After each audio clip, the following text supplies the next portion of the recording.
வேலூரில் காதலித்து திருமணம் செய்து கொண்ட ஜோடியை காவல் கண்காணிப்பாளர் அலுவலகத்தில் வைத்து பெண் வீட்டார் தாக்க முயன்றனர்.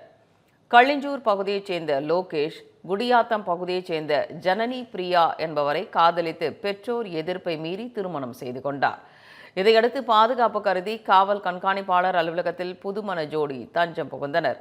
தகவல் அறிந்த எஸ்பி அலுவலகத்திற்கு சென்ற பெண் வீட்டார் இருவரையும் தாக்க முயன்று ரகளையில் ஈடுபட்டனர். இதனையடுத்து அங்கு பணியில் இருந்த போலீசார் இரு வீட்டாரிடமும் சமரச பேச்சுவார்த்தையில் ஈடுபட்டனர்.